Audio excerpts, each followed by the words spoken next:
welcome back to another X-Men 97 Season 2 breakdown. I'm here, sorry I'm slightly late, but welcome back.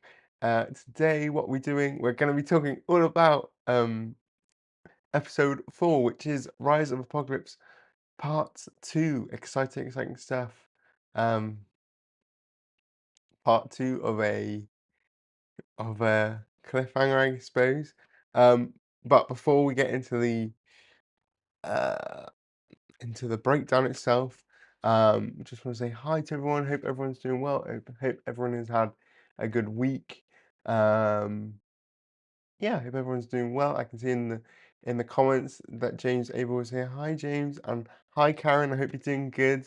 Um, I love that you, Karen, got the other X-Men 97 figures to what I have, which is the Storm and the Cyclops. I love that we together, collectively, have a full set. Again, if there's anyone else there, I can only see the chat, so if you are there, let me know and say hi. Again, if there are any issues with like the video or the mic, let me know and I will sort them out when I can. But yeah, I think that's pretty much everything. How do people feel about this episode so far? Let me know. Um, Let me know. Yeah, what are the overall feelings, and then we'll dive into it because overall, I thought this was a decent episode. I think I've seen some people online say the opposite, but I think this was better. But this is better than episode 3, if only because of the only because of the final like 10-15 minutes. I think that was better. Hi Max, show off the shirt if you consent, obviously. Okay, hi. Let me turn this off then.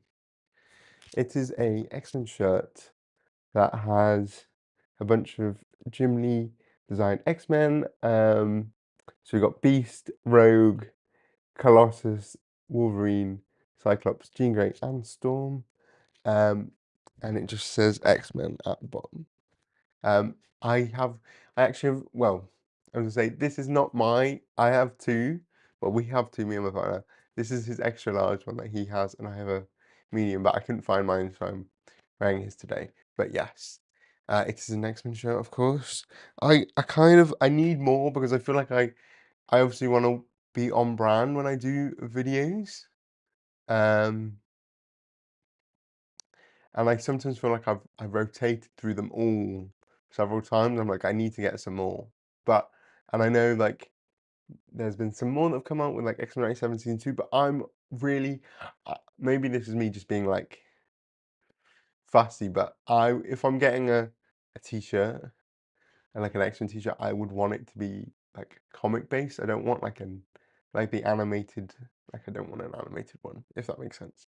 So yeah, but maybe I need to get some more. Max, overall uneven episode. First part really boring, second half really good. After the credits made me go ooh with both eyebrows raised. I sort of feel the same, and I think during my reaction earlier, I think thinking back, I'm like, oh, I feel like I barely said anything, and I obviously reacted. And I'm like, I feel like I need to say things, but I think for the first time I was sort of like just sort of watching it, and then the second half, actual things happen. So, yeah, I've sort of the same opinion. As usual with the breakdown, um, I have a bunch of screenshots here to keep me on track because otherwise I would completely forget, everything in sequence. But this keeps me going in correct order. So we're just going to do it like that. Again, if you have any thoughts or opinions, make sure to put them in the chat and I'll get to them when there's a break, I suppose, or what have you, and we'll go from there. So, the episode opened with sort of the aftermath of that giant nuke that Ramatat sent to kill Apocalypse. Um, Now, obviously, Apocalypse survives. But we can see that he's cradling his dad, Bal, who is dead because pretty much everyone who's in there, all of the Sandstormers, you don't even see any of their bodies, so they must have all been atomized apart from Bal, and like obviously Apocalypse survived, so he's dead. Um, we're already starting on a down note because he's dead and he's very angry, as you can see in the forefront.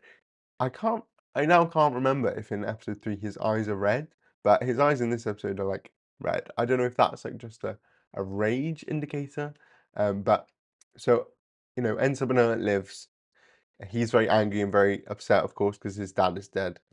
And then the X-Men also survive thanks to Magneto, always coming in handy, saving the day in a special magnetized bubble. And Magneto does say something along the lines of, "I couldn't reach anyone else." So, like, ooh. Um, but of course, because Apocalypse survived, he's not forgotten what they were just fighting over, and he's very angry because he obviously feels betrayed because he discovered that the X-Men were like taking parts from the robots and assuming they were going to build a weapon.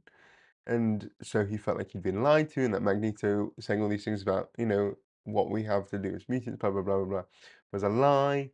So he's ready to like kill them all. The the other thing is that Bishop as well. I remember him being like, "Ah, let me do it. Let me kill him. Let me kill him." And Magneto was like, "No, wait." And to be fair, going like just throughout the entire episode, looking back, Bishop was like, everyone should just listen to Bishop, right? Particularly when it comes to time travel, just listen to Bishop. If Bishop is telling you to get out of there, you should leave. But they don't. Magneto was like, no, like wait, wait, wait. And so Charles is like, I will I will explain to you like the truth. Like, we promise we are lost travelers, but we're not from here. We are from a different time. Um, so they go off of it and have a conversation, the two of them. And then Bishop is talking with the rest of them. He's like, "Why am I left with all you stupid people? Because you're so hell bent on like on trying to sort of redeem or prevent the most evil mutant in the world from becoming the most evil mutant in the world." And then Nightcrawler's like, to be fair, Bishop, we didn't all agree, but and then there's a bit of like back and forth because Magneto's like, yes, and you remind me all the time that you didn't agree with my opinion. So there's lots of infighting already. Um, which never a good start, but true dysfunctional family are the X-Men. um so there, and then Beast is like, okay, let's have a vote. Let's have a vote whether we should just go back now, because Bishop has brought along obviously these time bands. And so Beast is like, let's have a vote if we want to stay or if we want to go, because Magneto's tried to work with Ensavana. um and so they're about to vote, but then Magneto, stupidly, this is so stupid. He like uses magnetism and he fries the time band, and he's like, "There we go. I voted. We're staying." And they're like, "What the hell? Why did you do that?" And he's like, "It's okay. Charles has discovered this celestial power, so we can use that. We can use that to get back. So don't worry. Everything's fine." It's like, I understand the point he's making, but also it would have been nice. I mean, I know it has to happen for the story to happen in the way that it does. It would have been nice to have a backup plan. Like you could have just voted, and or if you didn't want to go back, you didn't have to go back yet. Like I don't know. I feel like it was obviously a grave error from on Eric's part to destroy the one thing that would get them home. Like there. James saying, is N7 becoming Apocalypse what Doctor Who would call a fixed point in time that can't be changed no matter what you do? That is what I think will happen. And and obviously it's mentioned a bit later, and we'll probably get to it again. Like Rogue was talking about how, oh, maybe this is the way we can undo Genosha, right? We can undo Genosha and la la la la.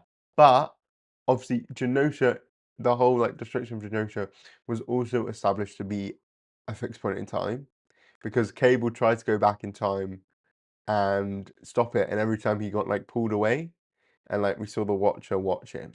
So clearly that is a fixed point in time. So I don't know what they thought was going to happen with this, but I think that would probably be the case, particularly because it's like involving like celestial things who probably can exist beyond space and time. I don't, I think it's probably is a fixed point in time, and the fact that, spoiler alert, it turns out to be like a time paradox.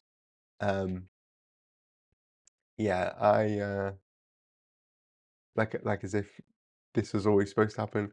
Yeah, I think it is a fixed point in time, probably. Um, so yeah. Uh,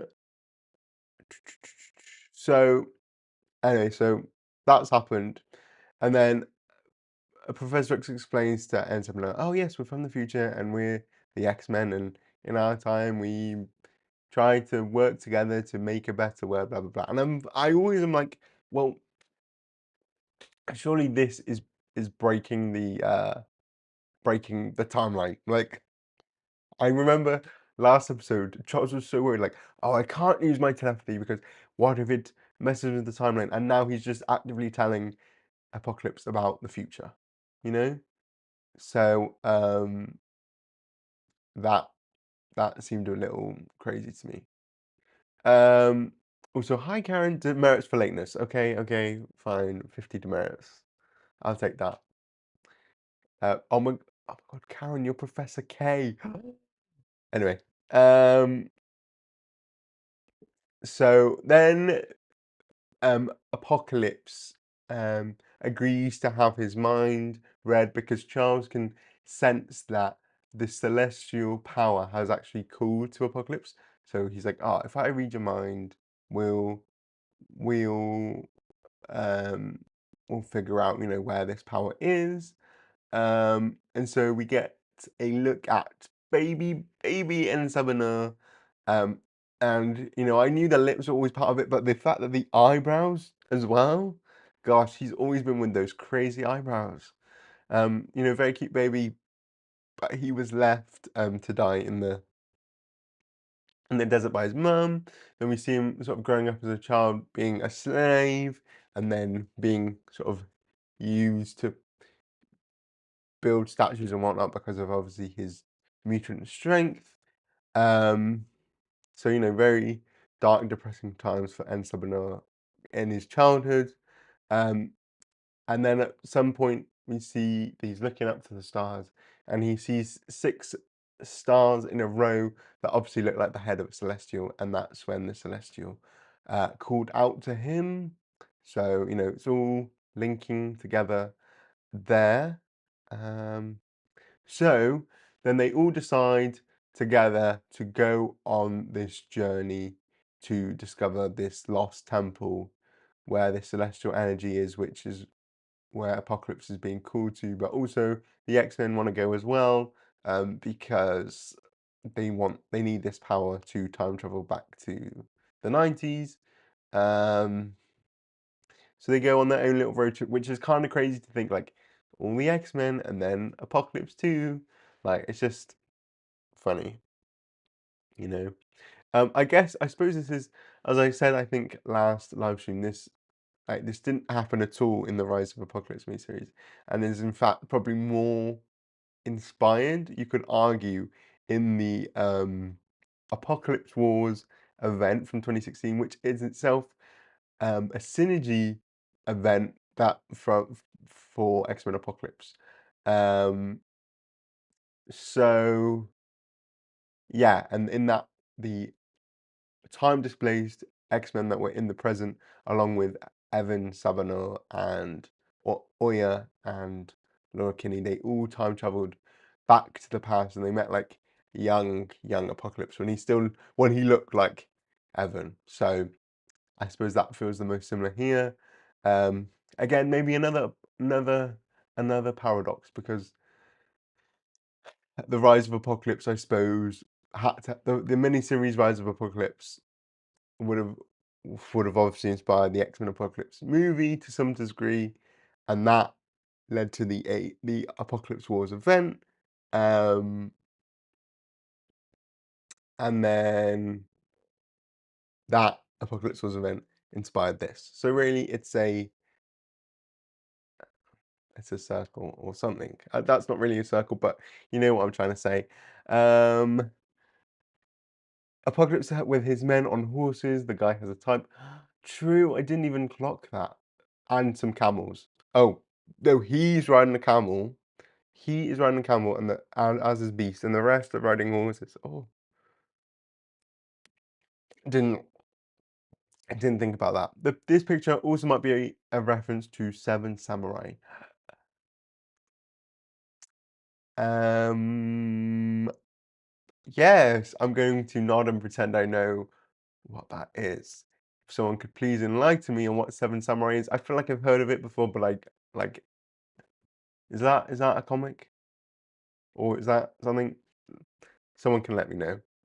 Um, but yes, so they go traveling to find this uh lost temple, and then at some certain point they see the stars, and suddenly the whole sky changes, and like it's like it's in this own like pocket dimension. I didn't really understand it, but yes, the sky suddenly became all like celestial and beautiful, and then this ominous looking temple floating above in the sand, in the dusty sand storms. Oh, it's a classic movie. Ah, see, 1954, that is long before my time. No, but well there you go. Maybe I should watch that at some point. What is Seven Samurai about? I guess people on horses. Um, but yes. So, and you're right, Max. If it had been four horses, that would have worked. I think if if Bishop had also been on a camel, I feel like that would have made the most sense because I feel like Apocalypse having Professor X, Magneto, Nightcrawler, and Rogue as his horseman, or Bishop. I mean, but I feel like those four would make the most sense as his horseman. But yes. So they find the place and they camp out, and then Rogue's sat at the fire and she's being all moody, and she's sort of grieving again because of Remy, and Apocalypse is like, oh, you're almost on your way home, but you don't seem like you're excited to go back, and she's like, oh, it's it's not because of what's, and he's like, oh, is something waiting for you there? And she's like, no, it's because something is not waiting for me there because there's someone I know that's very special and he's dead. And he's like, oh, blah blah blah. And then she asks him whether he's ever been in love. Um, and he's like, oh, love is pain. Everyone I've ever known has died. My mother abandoned me. Blah blah blah. All the boohoo stuff. So in short, no, he has not ever been. He's never been in love, which to be fair, I mean, as I said, in the Rise of Apocalypse miniseries, there was that whole like short subplot of him falling in love. Well, maybe falling in love is a strong word, but at least experiencing an attraction to um this woman called Nefri, um and who's the sister of Ozymandias, but then she saw his face and like ran away. So you know that happened there, and this did make me. This bit really made me thought like, oh well, like in a in a few years in the comics, he would then find Akara, meet Genesis. He'd have 4 kids with her, and he'd become this really like chilled out guy. Um, So I'm like, I don't know whether in this universe, like the whole Akara and the Genesis and the Iskar of it all and all of that, I don't even know if that's going to have existed. Who knows? Maybe in season 4, when they finally get to Krakoa, maybe it will be retconned that it was. But at this point, it's kind of crazy to think about that. And I'm like, well, actually, in the future, you will have at least 5 kids because he had those 4. He had those 4. His 4 horsemen as kids, and then also had a kid. A kid would oh, what's her name? Autumn Rolfson, as in the original famine, and that became not the AOA version of Holocaust genocide.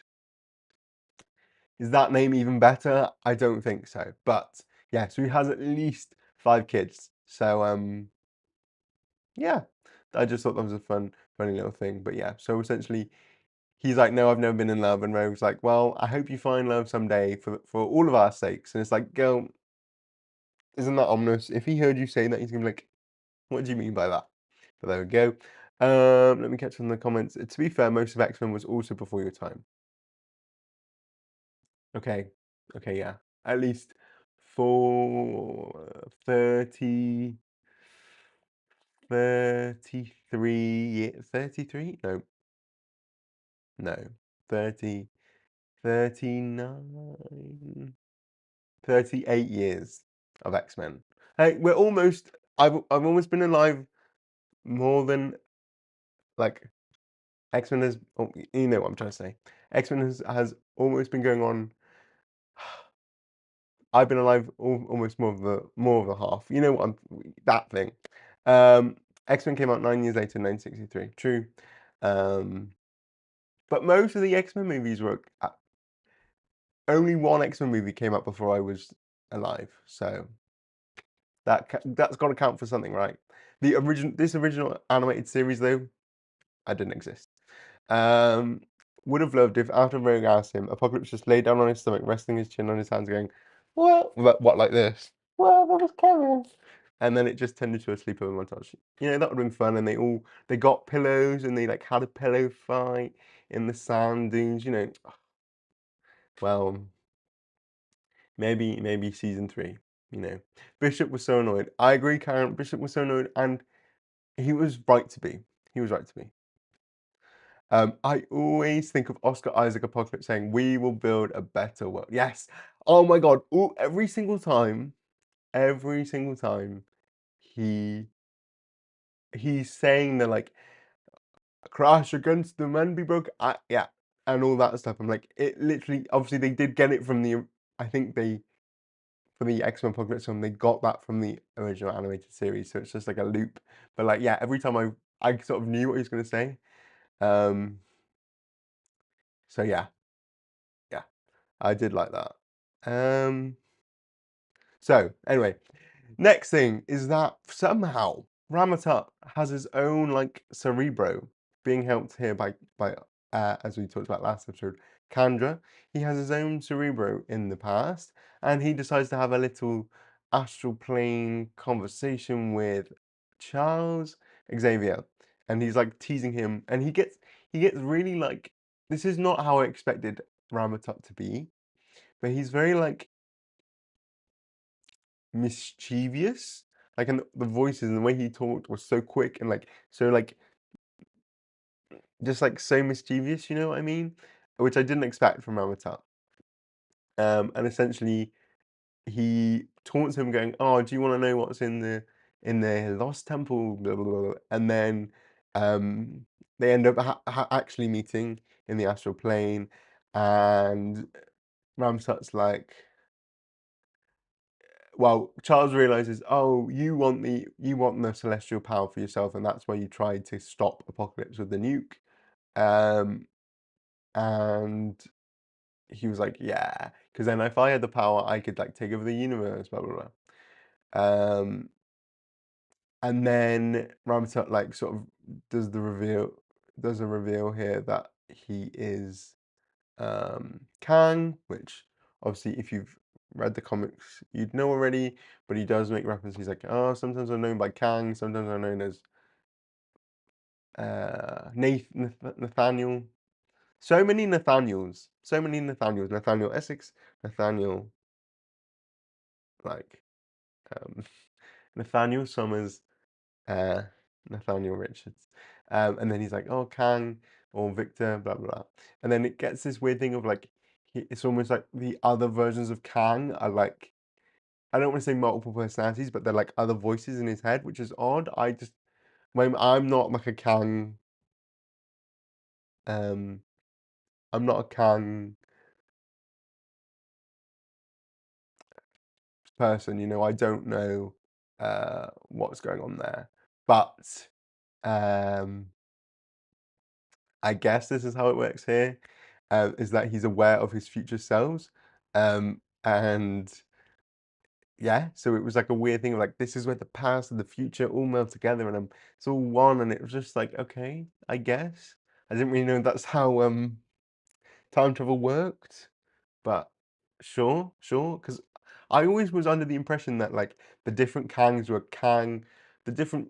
Oh, I don't know why the thing keeps popping off. Why is that? I don't know why the camera keeps jittering. Oh well. It's Kang trying to mess with the stream. But it's I always assumed that the different variants of Kang were like were him at different points in time. So Ramatut was an earlier version, and as of course, oh, hello. I don't know why it keeps doing that. That's a bit concerning, isn't it? Anyway, um, the I keep losing my track of yeah, and so like young Ironland was like like young Kang, and then Ramatut was maybe like a older young Kang, and then Kang was like the middle bit, and then Immortus is after that. But you've lost me. Like I'm lost. So it can handle heat. Maybe it is because of the heat. I mean, I have it plugged in, but maybe that's why. Maybe if I unplugged it, it would. I don't know. No, it's well. If it happens again, maybe I'll have to switch to my uh um laptop camera instead, which is not as good quality. But anyway, so that's the whole thing happens with Kang, and I get lost in the time of it all. Let me look through your comments. Kang equals Loki. Yeah. Wait, James, are you saying that this Kang is Loki, or what? Because that would, I guess, that makes sense for the end of Loki season 2. But it's been a while since I watched that. Um, the animation here was a little rough. I'm not too sure at what point you are at, Karen, but I agree. I gotta reread Apocalypse Wars at some point, but do I really? No, no. I literally I reread some of it for when I did the every X-Men event ever. I mean, I reread it for every X-Men event ever live stream with Crisis that I did, and you just don't need to.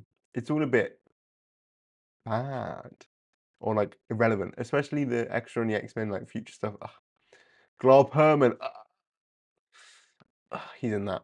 So yeah, no, you don't need to read any more of that. Save yourself. Kang, Nathaniel, John. Oh no, never mind. Yeah, imagine if they used this as a springboard to like, reintroduce Kang. That'd be crazy. Wibbly wobbly, timey wimey stuff. Exactly. It can't handle your heat. Yeah. Well, it's me. I am the heat. Yes. Exactly. Oh, I was talking about how Kang and Loki are the same personality playing game. True. True. Yes. It is that very, very similar vibe. That was it. That's who I'm thinking of. Yes. So anyway, Charles wakes. Oh my God! It happened again. Girl, what's wrong? Oh my God. Maybe I will have to swap. If it happens one more time, we'll do that again. But let me feel the phone. Oh, it is quite hot. Hmm. I don't want my laptop to die. Not my laptop. I don't want my phone to die. Hmm. Hmm. We'll just keep going, and if it dies, then oh well. No. So then after the what? I know, but the phone keeps cutting out. But there you go. So so what I was saying. Charles wakes up from his cold sweat and sees Apocalypse like looking at the thing, and it's like, ooh, okay. The phone can't the phone can't handle this. I'm going to just bear with me 2 seconds, everyone. I can't pause everything. Oh, I can stop streaming though, can't? Have I stopped streaming when it paused? Right, bear with me. I'm just gonna be gone. Okay, I'm back. Uh-oh. Okay, I'm still using the phone because God, the the quality on my webcam is bad. Is that bad? I just don't want to do it. But I did take the phone out of the case. Thank you for that, Max. The phone is warm, but hopefully that'll be fine. We'll see. And if it happens again, we'll just. Oh, hopefully it'll be okay. We'll see. We'll see. Okay, where was I? We've had that break. Right, that's it. Yeah, they go into the lost temple, and they do come across a celestial, which, as I found out last time with the research, is Ison the the Searcher, I believe, is his like code name. Obviously, Apocalypse kept referring to him as um what's it called? As the gardener. Now, Karen, I think you know a bit more about Celestials than me. So I don't know. I thought the gardener was another person, was like its own Celestial, or is Ison also that? I don't know. If you know more, Karen, please let me know when you get to this bit. Um, but there you go. The part that took me out for a few seconds was when we saw the X-Men on the wall. How did they get there? Yes, that's a crazy thing, and we will get to that in just a moment. It is East on the Searcher, yeah. Okay, exactly. Okay, we're talking about on the wall. We have what do you call it? We have them on the wall in hieroglyphs, but it's not just them on the wall. It is all of Apocalypse's history from the past to the future. So there was a shot as well of that you could see in the background of Apocalypse with his original horsemen in the show as well. So famine, war, death, well, death and pestilence, as in the green guy with the bowl cut from episode 2. We saw there's another shot of him sat on his throne. There's another one of him with his father Baal. So it's literally all of Apocalypse's life inscribed on these walls. How they were inscribed on the walls, if they haven't happened yet, I couldn't tell you, but I suppose that's celestial magic for you, really. Um, but yeah, so I remember, now this is a bit off topic, but I remember in my breakdown of the trailer, when I saw this, I was like, oh my gosh, is this gonna be, are we getting the 12? I thought that this had like 12 vibes to it. I guess maybe not, which I'm low key. Like I know we've talked about um how, the 12 is bad. I think we all know that the 12 is a bad event. But low key, I was actually kind of looking forward to them see looking forward to see how they adapted the 12. Don't think that's gonna happen anymore, which I'm kind of disappointed about. Um, but there we are. So yeah, somehow um this temple has all of Apocalypse's life inscribed on the walls of the temple. And by the way, this um, this temple is actually Ship, who was in the original series when they fought Apocalypse, and I believe like Beast. I haven't watched the original series in a while, but they did like reference it in the opening credits as well, with Beast like crying as ship fell into the ocean. So I think they like kill ship or something. Um, so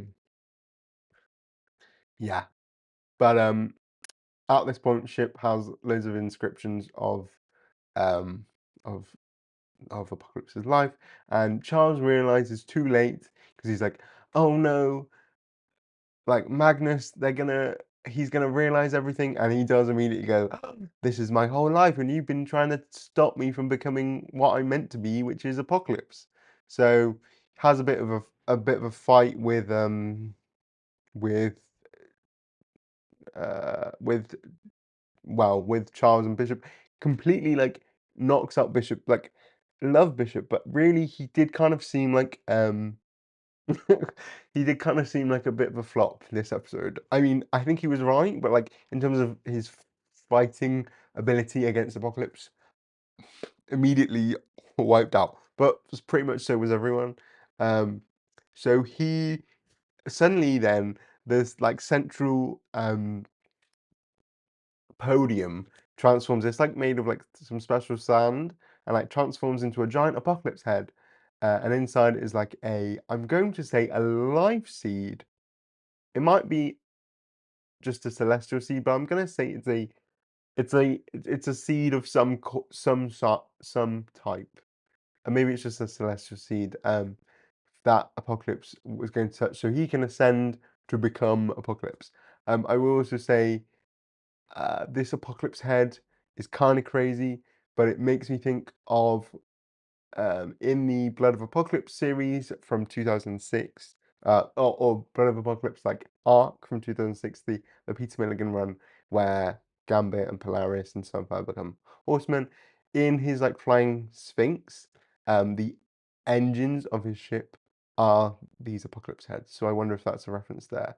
I'll also say as well that this middle podium did kind of look like this area did look like the same area where young Nathan and the X-Men in the future were at the end of episode 2 when he got his new arm. And it is kind of interesting that, Ship starts out as like Apocalypse's bestie, Apocalypse's, vehicle.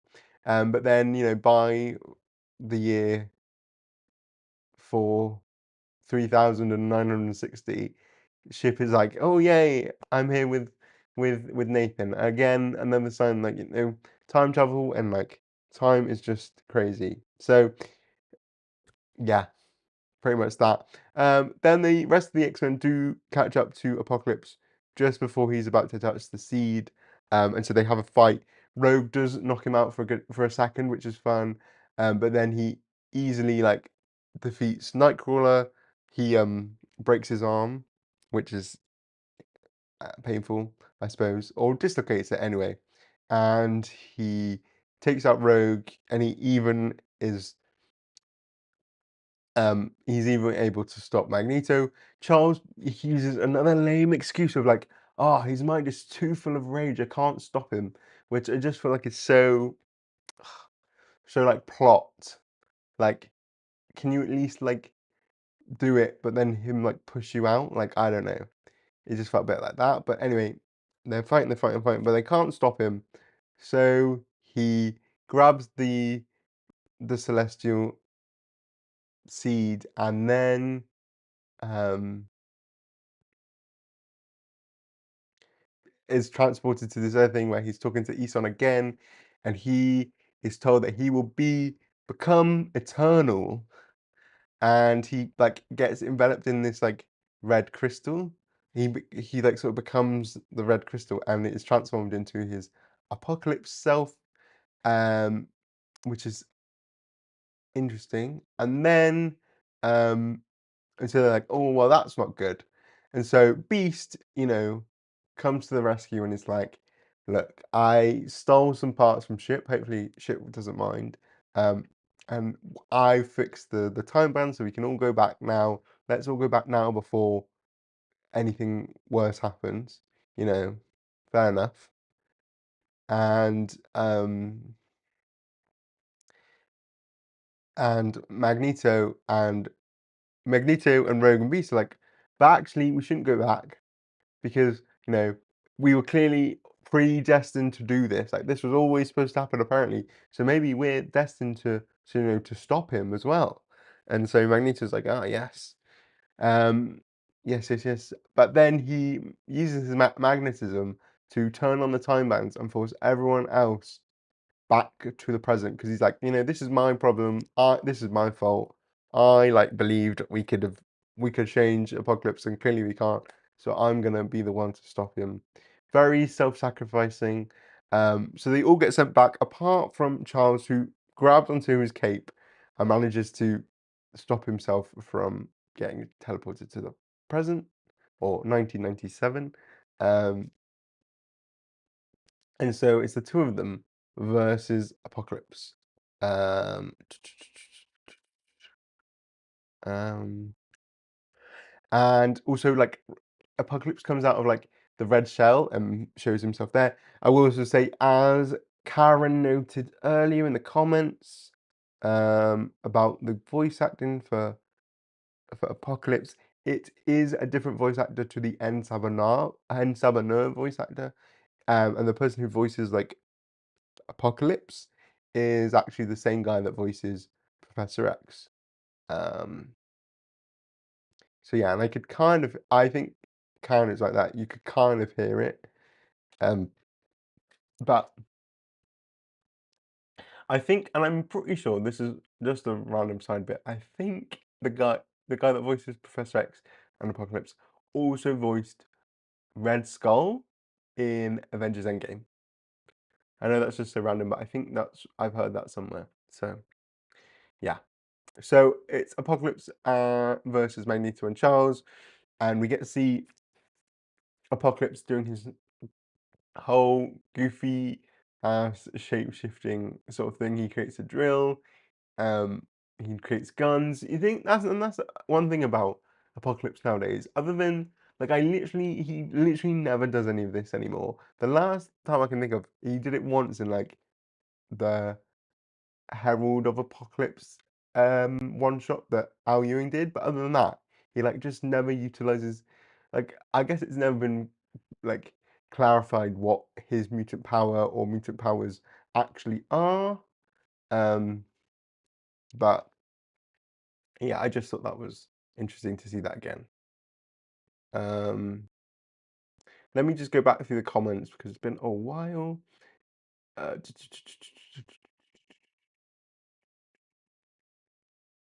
oh my God, I did it so well. I went so far back anyway. God, I hate that. Oh God, I hated that. She was just a kid from Cleveland. Yeah, the whole famine like gives birth to Apocalypse's child is just odd. That's just odd. We didn't need the whole like weirdness with that. Um, Honestly, I think Celestials are a tad too large to properly tend a garden. Well, I suppose, but I guess it depends on how big their garden is. I think, if they consider Earth an entire garden, maybe that's an appropriate size. But I guess gardens tend to be bigger than people, right? I don't have a garden, but usually gardens are bigger than than a human. So, hmm.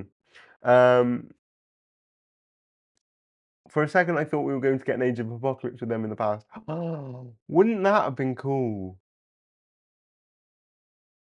Oh, I mean, I don't know how it would have done that, how it would have happened, but imagine, imagine that. I don't think it's gonna happen. I'm assuming they've all gone back to the present and it's all normal. But imagine if I guess, and the spoilers for the end of end of the episode. Imagine if Charles had died, and then because Charles died, well, I don't know actually. No, it wouldn't have worked like that because it was them in the present. Imagine if there would have been some changeover thing, and then Charles had died, and they'd have gone back, and we would have been in Age of Apocalypse then for the rest of the season. Oh, wouldn't that have been cool? Oh well. You never know. We've still got 5 episodes left, and they love to speed run a story in one episode. So you never know. The thing with Kang is he's always fighting with himself. Yeah, like I swear, like Immortus is the good guy ish, kind of, and like Kang is the bad one, and then like Rabbitite is just, I suppose, bad as well, and like yeah, confusing. Beast in this show is always crying or reciting Shakespeare or both. Yeah, yeah, he is. I mean, and I feel like sometimes, reciting Shakespeare can be quite emotional. So I don't really blame him. He's blue as well, I mean, he didn't really cry that much in the first season. He, I mean, uh, but he's been through a lot. Like he found someone he liked, Trish Tilby. She turned out to be a prime sentinel. Tried to kill him. You know, it can be quite, traumatic that. I actually now thinking about Trish Tilby, I can't wait till the short arc where Beast comes out as gay as a joke. um, when's Wonder Man gonna show up? Um, Red Apocalypse was a little weird. I agree. I agree. And Sabanur used Rose Quartz power from Steven Universe to become Apocalypse. That's fine. I've never actually watched Steven Universe, so um, when I read Rose Quartz, I immediately did think Ruby Quartz instead, like Cyclops' thing. Um, Apocalypse powers are just like for the Force in Star Wars. It kind of just does whatever the plot demands, I guess. This is true. Uh, how does he know what those items are? What items, Nick? Are we on about the seed, or are we on about like ship, or what? There, but I agree. Maybe he just maybe it's intuitive. Cleveland represent. Woo! Wouldn't invite a solicitor to be part of the community garden, I'll tell you that much. I would not trust them much with upkeep. Yes, anyway. Has blue in both senses of the yeah, he's very blue. Blue blushes too. As he said, that was what a crazy moment. To be fair though, with Celestials, they sort of leave things to it, don't they? They're not very much like they don't come and water the plants. They just throw the seeds out and go, whatever happens, happens. So, and then if they don't like it, they come and destroy it, right? That's what Celestials do. Or they like judge the garden and they're like, you can all die. Um, so yeah. Anyway, back to the breakdown. um, so what happens then after the brief fight with Charles and Magneto? He obviously does manage to hold them off. Like Charles does reach his mind for a second, and then he tries it again, but then Apocalypse like pushes him out straight away and knocks Charles out, which is wow. So he initiates ship to drop a giant black hole on the city, okay, which is crazy. Um, and so Ramatut is like, oh, you know what? That's my time done here. Not mine anymore. I'm off. I'm off. I'm going. Going to some other time. Maybe the future. Um, so he goes in, and Kandra's like, what about me? What about me? And he's like, well, your story is just beginning because the only power that's going to, that's sort of going to oppose Apocalypse is external. Ooh. And he like puts on his Kang mask, which was kind of just like I always forget that the Kang blue face is like a mask and not just his face. So anytime in Jed McKay's Avengers run when he didn't have it on, I forgot. Like I just actually just thought it was his face, but it is a mask.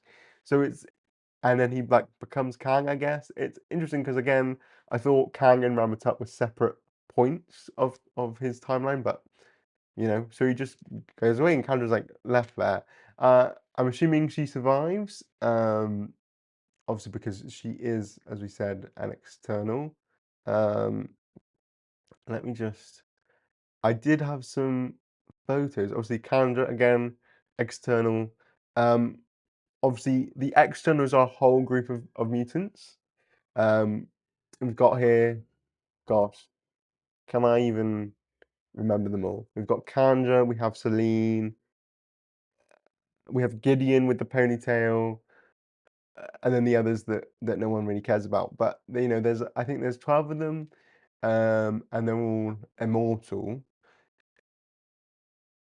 I'm curious because in the credits of the show, Kandra is now referred to as Kandra, whereas in the original show, when she was in that the Guilds episode, she was just referred to as the External. Um, I'm curious whether because Apocalypse is like eternal now and he's being used by that, whether they're going to be something separate, whether Apocalypse is also considered to be an external, we'll have to see. Um, but yeah, so very intriguing. I wonder, imagine if we got the rest of the externals. I would be like, oh, that's cool. I would love if Celine does turn up. Okay, well, with all the like sunspot of it all, you know, maybe season 3 we go back to Rio, we go to the Amazon rainforest, boom, we find Celine, we find Magma, not in blackface. I'm not gonna do that. But maybe that's what happens in season 3. Because I would love to see Celine in the show. How messy would that be? Celine and Emma, oh, I'm here for the mess.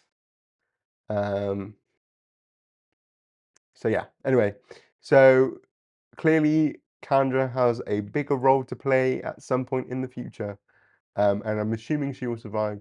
But again, it is kind of odd that she's like just as old as Apocalypse because I kind of like that him and Celine are the oldest ones.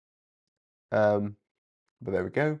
Um, just back to the comments because I see a bunch. Nick, the drill, the gun, etc. How can he know what those items are? I guess since it's celestial tech, it could be intuition. Oh yeah, I guess it's just yeah. It's just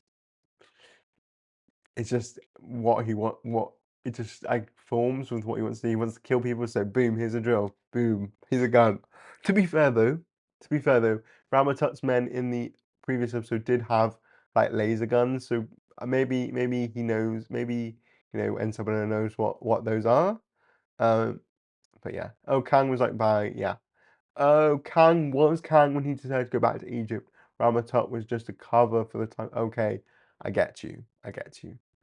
So he's not even like another point in time. It's just like a fake identity. Okay, it's like when Cable when when when Bobby was part of Graydon Creed's um entourage and called himself Drake Roberts like that. Yeah. Yes, Mess Man. Yeah, messy, messy, always messy. What happens then? Okay, so yes, giant black hole starts destroying Egypt, well, what is of it? Which again, I'm like, obviously this is the Marvel universe, so things are different. But I'm like, gosh, surely a black hole would like really mess everything up. And obviously, everything that happens is supposed to happen clearly. But like, God, how? Like that's just crazy to me. There was a black hole. Like, how is this not? I don't know. It feels like that should be like a crazy like event. But there we go. Um, so meanwhile, inside, Magneto finally manages to like use his powers, and he literally covers Apocalypse head to toe in um in metal and launches him out of ship, which was fun to see. I'm like, why did it take you so long to do this? Also, I feel like Apocalypse looks like he would be covered in metal, so I'm surprised he couldn't like are those tubes? Are those tubes like flesh? Oh, but yeah, so maybe celestial armor isn't magnetized. Hmm. But Magneto like throws him out, gets rid of him. Good riddance. And then Magneto's like, okay, well, the one we have to save these people. We have to save these people. And again, more growth for Magneto. This is not the Magneto of old. He's not gonna just let these humans just die. And he's like, I can use my magnetism to a magnetized barrier could stop the black hole. Again, I'm not a science. I'm not like that scientifically minded. I do not know if that even works, but again, in Marvel Comics, magnetism can do anything. So today is going to stop the black hole, um, and he um, he's basically like, I'm gonna. Well, Charles is like, oh, you're gonna with using that much power, you're gonna die. And so they have a nice like moment, and they actually hug, and they're like hugging, and it's I suppose a nice moment. And it was at this point, well, even before that, because he does get like kind of not fatally, but quite deeply wounded by Apocalypse. So I'm like, oh, I don't have a good feeling about this. I think that someone's gonna die.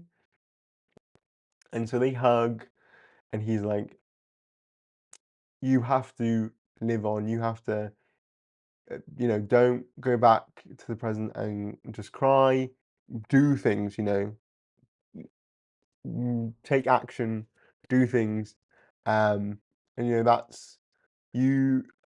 He was like something about being the devil to his saint, to Charles's saint, and that he was happy to be the devil because it would always push people to look towards the saint instead. So I guess it's that recontextualizing their antagonistic relationship as like him playing the villain for Charles. Yeah, interesting stuff. The Cherrick content in this episode, full of it, full of it. So the boyfriends say goodbye to each other, um, and then he like wraps Charles up in his own ball and launches him out as he like flies down the side of the ship. I didn't get a screenshot of it, but the shot of Magneto like going down the side of ship and you see from that angle was really cool. Really cool shot there. As you can see here, then Magneto literally summons a giant magnetic field to hold in the black hole. This is like crazy. I think this is a feat that like I don't think he's ever done. Like, I feel like some has summoned like the sun before. She's done stuff with the sun before, but I don't know whether Magneto has put a magnetic field around a giant black hole and stopped it. If he has, someone let me know. But this is a crazy Omega level feat. Um, Absolutely insane. If there's one way to go out, it's this way, really, isn't it? Um, He also manages to pull ship down into the black hole a bit and to like disrupt it, and so the black hole stops, but then like all this massive amount of energy explodes outwards, and then we get this really, I mean, devastating but really cool impact frame of Magneto getting hit with the I guess excess energy, radiation, what have you. I fully thought he was just going to be atomized right then and there, but no. Um, he survived and he fell down to earth. And then I thought, oh my god, he's gonna be dead then, right? Like he's just fallen down to earth from um like 50 feet. Who knows how far? But I suppose maybe the sand is a bit less impactful. So he is alive and he's moving, and I'm like, oh my god, okay, maybe he's not gonna die. Maybe it was a fake out. But then somehow Apocalypse is there. And this is a really cool shot of him in front of the sun. So he casts this really long shadow. And it's like Apocalypse and Magneto in between and like Charles at the far end. And I thought this was a really cool shot. Like, I think animation wise, I think like in terms of actual animation, really cool, but also in terms of like very particular shots as well. They do really have some beautiful shots. So then I'm like, oh great, okay. This is not good, is it? Oh, that's the wrong screenshot. This one, there we go. Um, Basically, Apocalypse picks up Magneto and is sort of crushing his head. Um, and Apocalypse has this whole thing about like, oh, you said you're a teacher, but all you do is lie. So go and lie to Magneto now and tell him that everything will be okay. And so they have this telepathic moment where Charles is crying as well, and he's like saying, I'm so sorry. And I thought Apocalypse was just going to crush his head, which is crazy in itself. And also he lifts him up and he's like basically dead already. He's been through like three like death death he should have died already about three times. but he's still going. Um, and so they have this moment of telepathic connection, and then in the reflection, in this reflection, of Charles's eye, we see Apocalypse use his gun arm, and he explodes Magneto, and we see the like power like illuminate through Magneto's body like an X-ray. So we see his like skeleton, and then he just is completely vaporized. What a crazy shot! Absolutely insane. This is insanity. What the hell are you on about? I can't believe Magneto is dead again, but this time 100% for real because, well, we saw the body get vaporized. You know, now back like in season one, obviously we didn't see a body, but like I'm still confused. I'm still so confused as to how he survived the blast, but like Leech and the rest of the Morlocks didn't. Um that still is a big question to me to this day, but here we see him die, and like let's not forget this is in the past. This is 5,000 years in the past. So Magneto is now dead in the past. Like I really don't know how he's gonna get back from this, but it was a shock. Very big shock. Um oh, I meant to say this at the beginning, but I forgot. Don't forget as well, if you're here, make sure you like the live stream if you're having fun, if you haven't already. Leave a like to pay respects for Magneto. I don't know. Anyway, back to the breakdown. Let me go back to the comments. I said the same thing. Daddy, what I call Apocalypse, looks like he's made out of metal. Why doesn't Maggie just toss him like a used tissue? Um, yeah, that's what I thought. I'm like, gosh, it's the plot armor, I suppose. Helmet bros for life. It also reminded me. It also reminded me of Vegeta versus Majin Buu in DBZ. I've never watched Dragon Ball Z, so I don't know, but it does have that like from what the images and stuff I've seen from Dragon Ball Z, it does seem like that.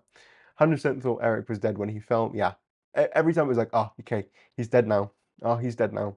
Oh, he's dead now. Oh, no, he's not. This was an insane sequence, so cool yet tragic. Yeah, worth pointing out that at this scene, the score dropped entirely, just silence in the dark. Wow, I didn't even like I was so engrossed, like I didn't even notice that. This has to affect the present, right? I mean, probably not. Like, I mean, it's going to affect the characters, obviously, but I don't think it's going to affect it like timeline-wise, just because obviously it's Magneto from the present going to the past. It's not like a past version of Magneto getting murdered, and this was always supposed to happen, I suppose. So maybe, but they put an all new X-Men and get a Magneto from the past. Oh, yeah, let's bring back, well, oh, but if you bring back any past version, you just get the villainous version, really. Like without the growth that he's had over the past season and a half. Interesting. But yeah, absolutely crazy that they've actually committed to it. Like crazy. Um, and like again, I don't know how they'll work their way out of it. And we get this shot of um Zor Zorn's of Magneto's helmet. I should have got an image of it on my list on my things of thing, but I didn't. But this kind of reminds me slightly of the like new X-Men 150 when um when Wolverine decapitates Magneto, Zorn, and then the Zorn helmet it just like is over there, and that kind of had that similar vibe to me, of like that, and this the helmet being the last thing left. Which again, crazy. Nah, that's the money shot. The helmet in the sand. Yeah, such a good shot. Um, and then we have Charles, and he's so in tears and so rageful that he starts like throwing insults at Apocalypse. He's like, how much better would the world have been if your mother left you as a baby to bake in the sun. I wish Beth had never picked you up. I wish you died as a baby. Like, she must have known that you were, she could have felt the bad vibes. You know, maybe sometimes maybe the baby has bad vibes. Maybe the baby has bad vibes. That's what he's essentially saying. I wish, he was like, I wish your mother would have just let you die, blah, blah, blah, because then the world would be a better place. And, um, and it's like, he was so mad, and the tears, it reminded me of the No More sequence from House of X, where the tears from their faces, he's like, no more, no more. And like, I love, I think it's really cool when we see an actual angry, rageful Charles. There's a bit of that, you know, in the Fatal Attraction stuff and in the end of season one. Like, I think those are like the coolest moments for Charles, because we never see him be rageful. Um, we never see him be rageful, you know. He always is. Well, he tries to keep his composure. So when he gets rageful, it's always the most fun. My mouth was just open and I couldn't believe it. Charles got harsh. Charles reaching peak camp by resorting to yo mama jokes, and he got really pissed. That's crazy, Max. But you're right. Um, and so he's like so sad. And what I will say is, Apocalypse goes and says, he's like, oh, you know, I'm I was a slave, but now I've become a god. And then Charles is like, you'll never be a god, you'll always just be a monster. And then Apocalypse is like, he walks over to Charles and puts his foot on his face, and is like, yeah, maybe, but Apocalypse will always be. You know, he was essentially saying, like, I'll always be here. When there is nothing else left, I will always be here. And then he was like, but a god, only a coward steps on ants and lets Charles go. And it's like, the one thing you took from Magneto's lessons, from all of his, like, wisdom, is that you weren't gonna kill, you know, a god stepping on people is is like killing insects, and so he's not going to be a coward, and he's not going to kill Charles. And it's like, of all the things, you're going to let him live? Crazy, absolutely crazy. But yeah, really, really powerful moment. And so Apocalypse just leaves Charles in the sand with the helmet, and he literally stays there all day, all night. I mean, he's like in true grief. You know, his boyfriend just got obliterated in front of him, so he's done. You know. He is done with the whole thing. Um, and then, after that, after this whole time, um, Bishop turns up. Bishop turns up now. And I remember I did say this in the reaction. I'm like, you turn up now? You're a time traveler. You could literally go to any point in time. You could go to any point in time. But you came back after Magneto died. Like, if I was Charles, I'd be like, of all the times to come back, can you not just come back like 12 hours ago, like before Magneto dies? Like, yeah, I think Bishop has it out for Magneto. Truly, like, he was like, oh, he's dead. Oh, I'm sorry. Right, off we go. Like, he could have easily come back and come back at the right point. So yeah, I think Bishop just doesn't like Magneto and wanted him dead. But there we go. So they go back to the present, and we're left with this shot of the sandy dunes of Egypt with the stars in the background. But that is not the end of the episode, because then at the very, very end, we do have a mid-credit scene. Hopefully, everyone did catch it.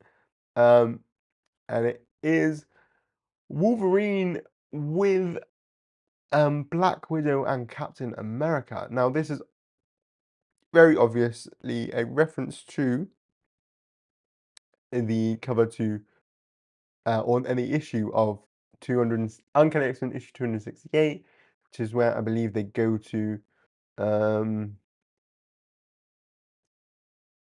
Madripoor and do stuff there. Um but I don't think that is the case here. because clearly this is now in the present, and Wolverine's got his bone claws, and what Captain America gives him is a folder. Oh, wrong one. Gives him a folder all about Weapon X. Mm-mm. Um, so I think now I had said in the trailer breakdown I'd said, because I think there are some shots where he does have his adamantium, spoilers. I had assumed, because it was an apocalypse focused season, that maybe at some point Wolverine was going to become his Horseman of Death, and in the comics that was how he got his adamantium back, was through becoming a Horseman, because Apocalypse gave it back to him. But I wonder whether in the next episode, which I believe is titled Weapon X Lies and DVDs, which is a callback to the original series episode, which is called Weapon X Lies and Videotapes. But I think the three of them are going to go and break into Weapon X and get that adamantium back on his body or something. Um, but yeah, so interesting. I'm curious as well, because this is very much a we're in a very much a show that loves to reference more modern stuff. I do wonder whether boy knows we love boy knows this show loves to reference Morrison and everything they introduced. I do wonder whether and I mean we've already seen the Cuckoos, so um I wonder whether we might be seeing some other Weapon Plus and etc. characters at all. Uh, as Z James saying X-23, that'd be cool. Um, X-23, maybe Phantom X, maybe the one that Weapon 15, which is I can't remember his name, but that one. Maybe the one that's unleashed in the Channel Tunnel, because I guess the other thing I was going to say is, clearly I think of what we know is that the X Corp outfits are coming. Um, I think that with Magneto saying, you know, do actions, um, don't just cry about me, go do something. I wonder whether this is what spurs Charles on to create the X Core stuff. So I wonder whether we'll see any of those in the next episode, which, as I said, is the Weapon X episode. Um, but yeah, that's how the episode ends, with the post credits all about um, the Weapon X program. I didn't think it was that. I wasn't like gagging over it, but it was a fun reference, I suppose. But that's the end of the episode there. And that's I guess that's the breakdown. I think I've covered pretty much everything with that. Let me go back through the comments, and then we'll just talk about the episode as a whole. Do wonder how Captain America is back, because X-Men the animated series and Spider-Man the animated series take place at the same time. And during Spider-Man the animated series, we saw Captain America being placed in the vortex. Well, maybe he got out of the vortex, I suppose, because I swear I saw stuff during the first season when you see a clip of Peter Parker and MJ together, and people were saying, "Oh, well, in Spider-Man, like they just broken up or something, or like something had happened and we didn't know when they got back together." So I guess time has just moved on, and Captain America came back.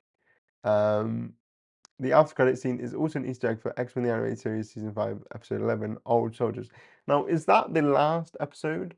Or is the last episode the fifth Horseman episode with Fabian Cortez? Oh no, it's not either. No, the final episode is that graduation day episode where um Professor X gets shot or what have you. But there we go. What's Old Soldiers about, James? Can you tell me?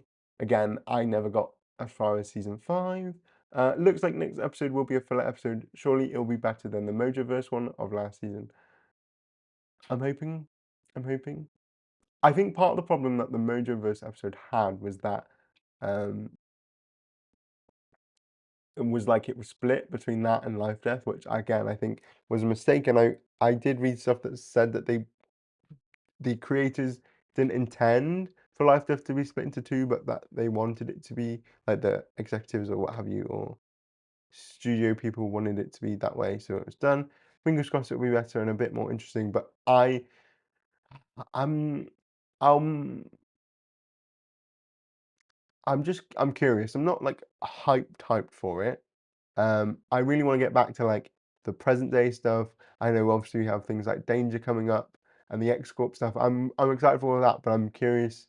So I wanna get to that really. I think overall, after these first 4 episodes, the stuff I've really enjoyed the most is the present day stuff, which I think most people can agree on. And I know I think there's been fun stuff in the other episodes, but I feel like because we've breezed past it all and it's like already resolved, I feel like it's like, okay, let's just move on then to the present day stuff. Um, but hopefully, if they do it right and we have like a fun, maybe this will be like a sort of maybe the episode will be also a reference to like the Assault on Weapon Plus arc from New X-Men. That would be fun. We'll just have to see. Also named after the movie Sex, Lies, and Videotape, a movie I enjoy. Never seen that, but I thought it was a reference to that or something. I thought Weapon X was a replacement for sex. So, yeah. Remember when becoming a horseman meant something? It was a thing. Warren took years to finally take off the effects, but Remy, Logan, Lorna had zero effect on. Uh, I wouldn't say. I mean, I agree. Like in terms of like sometimes people move on from the things too quick.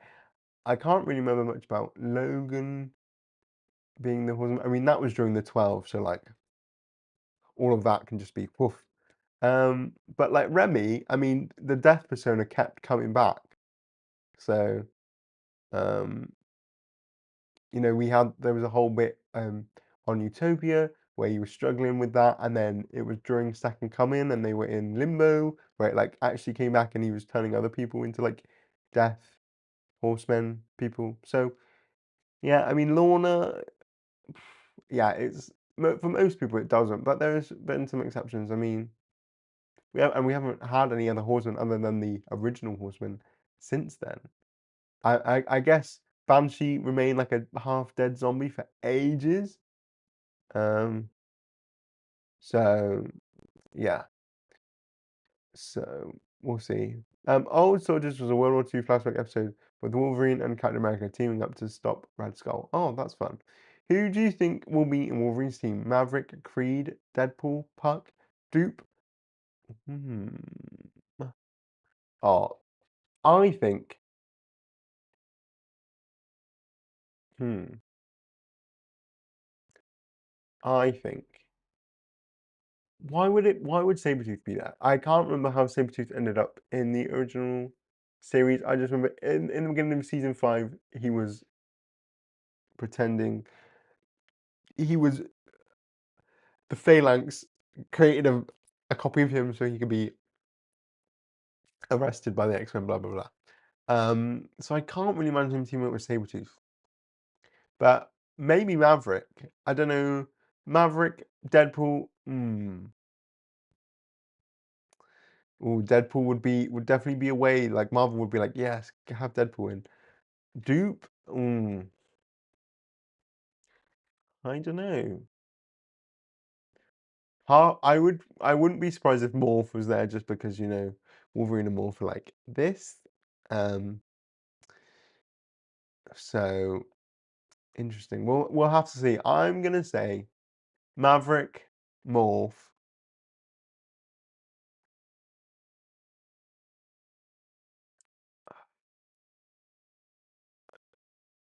Dupe. I can see Karen. You want Dupe.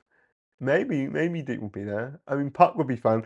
I mean, Puck did have a cameo at the end of season 1.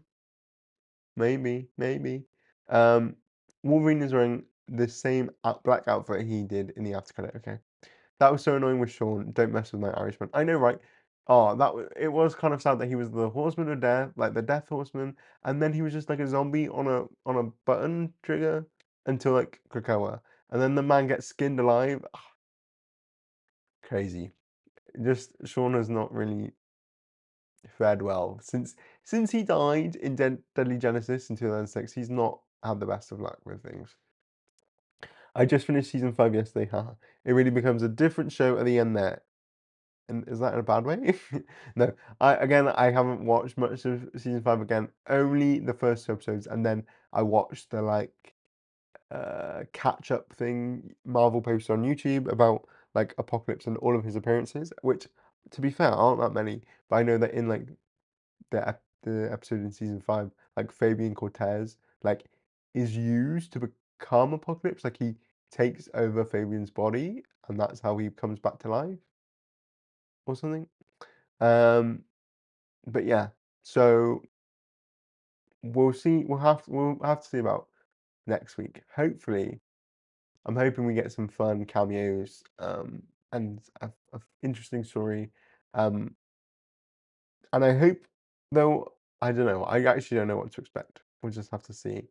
Um, and the one final thing I actually have just remembered is that I did think it was kind of cool that they really did like a hunched over effect for Wolverine. Like, even though he hasn't lost his nose, he has, it is showing the signs of like the regression and the ferality that he experiences without the adamantium.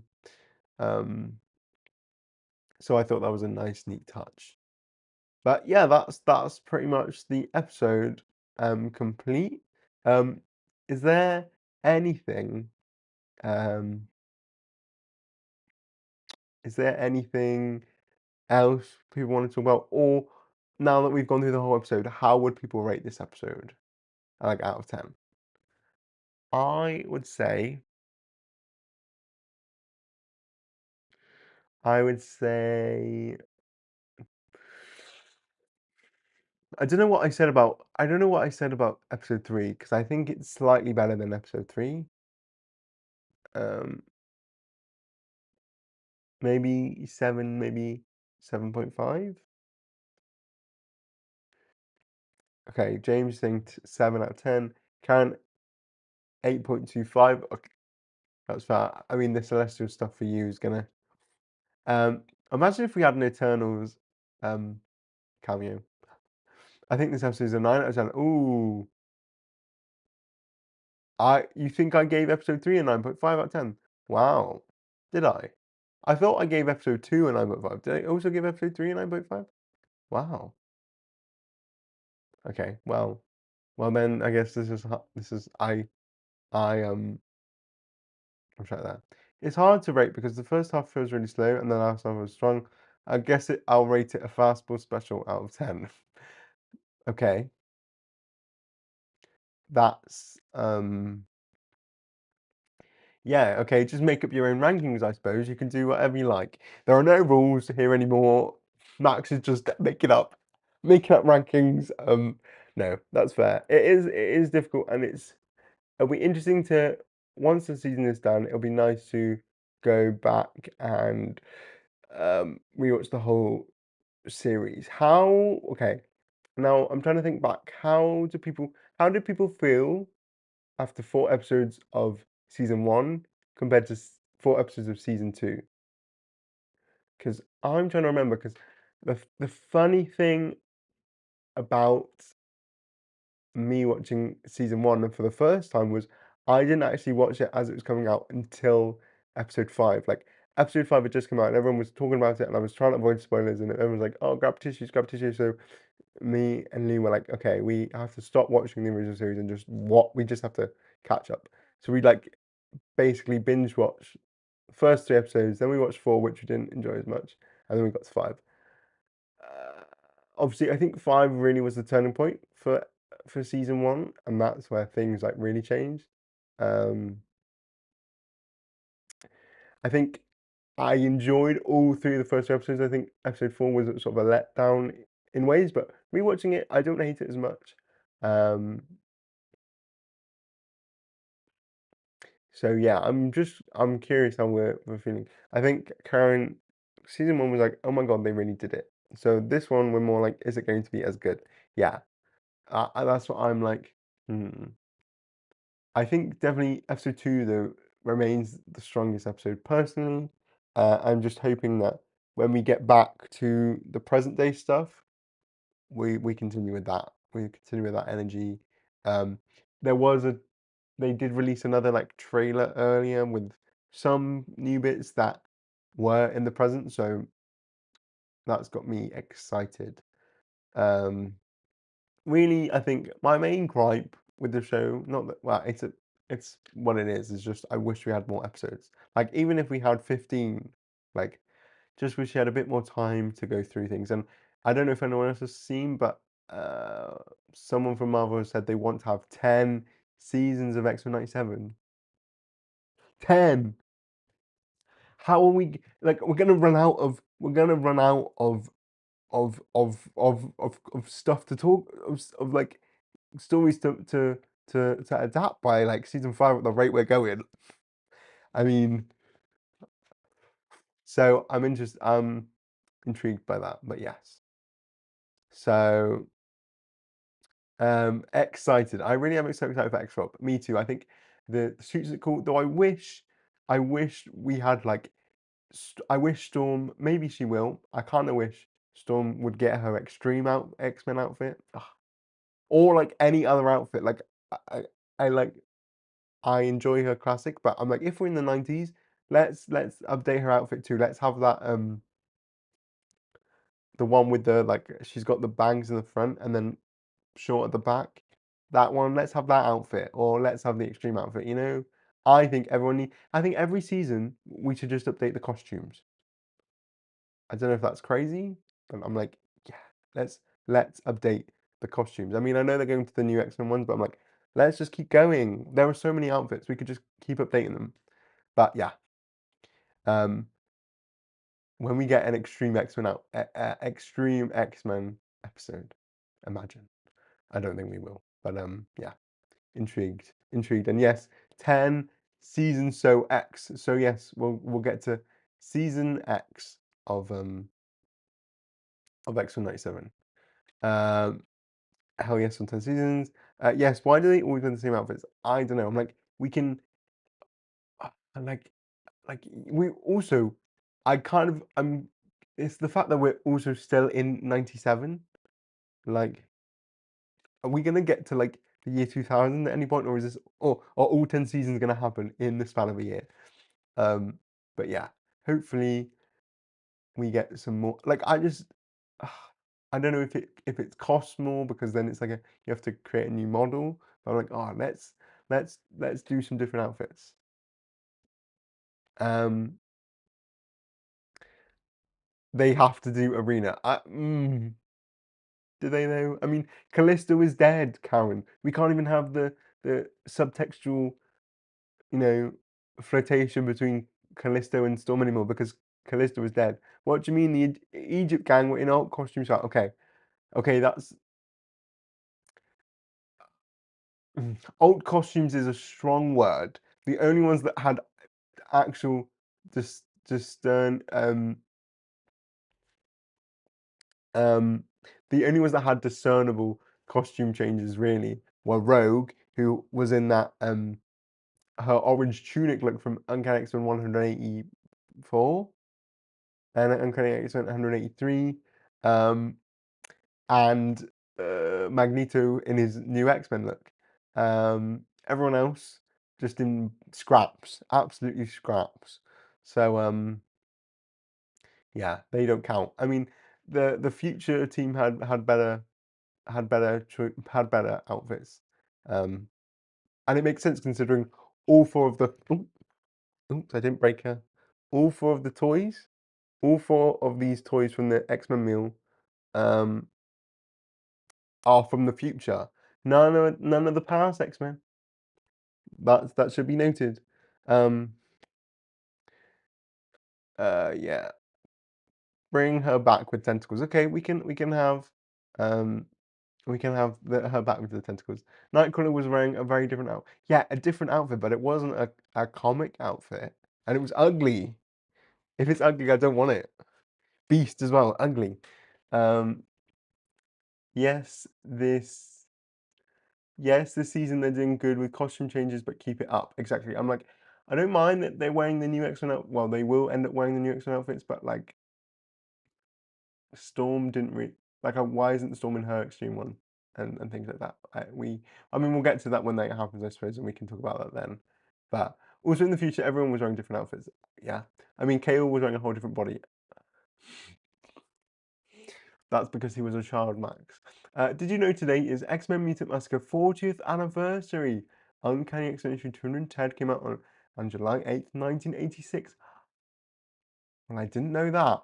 But happy 40th anniversary, Mutant Massacre.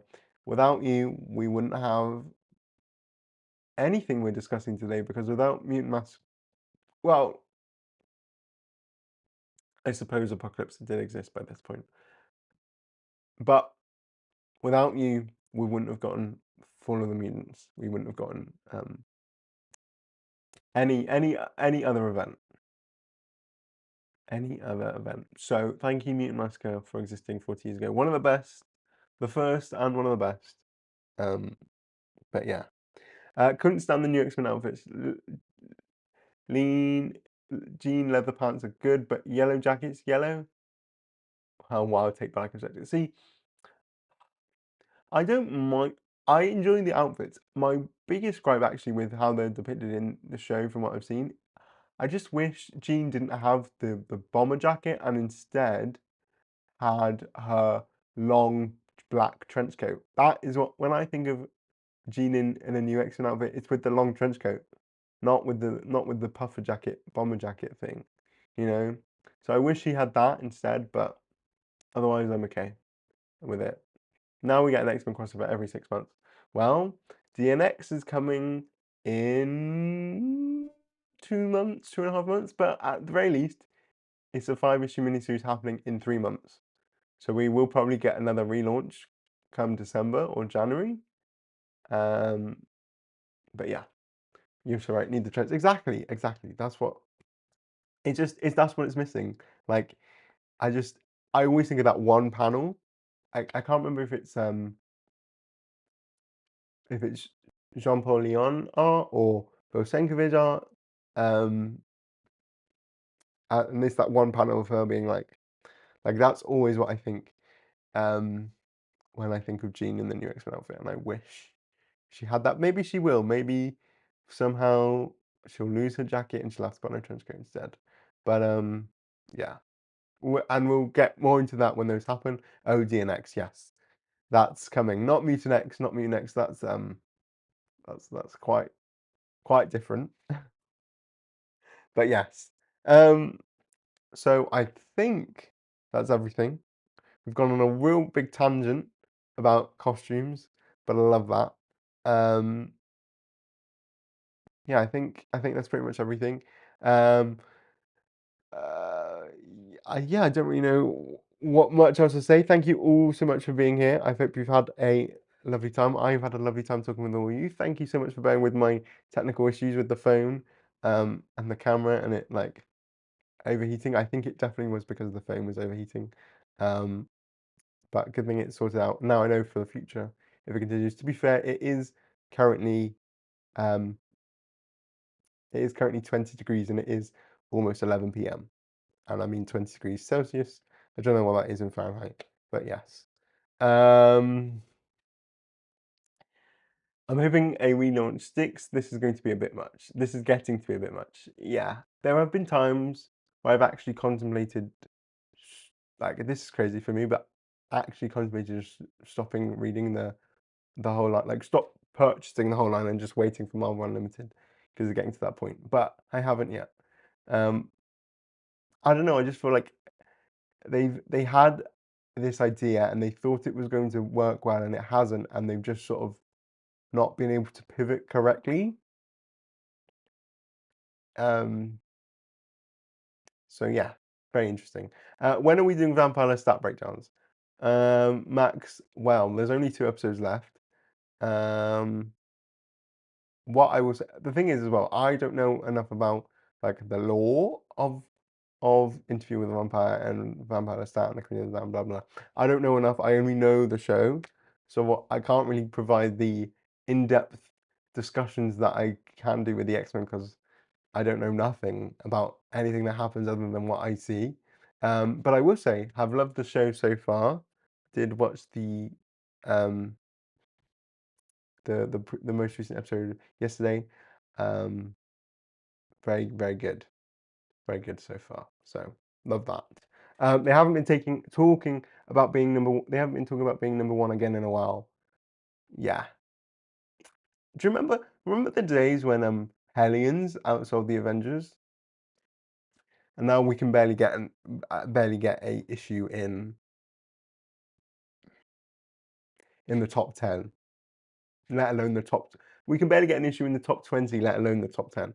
Like, and I'm not saying that sales are everything, but in the comic industry, sales are everything. So that's great. In my opinion, Uncanny X-Men today was another bad issue.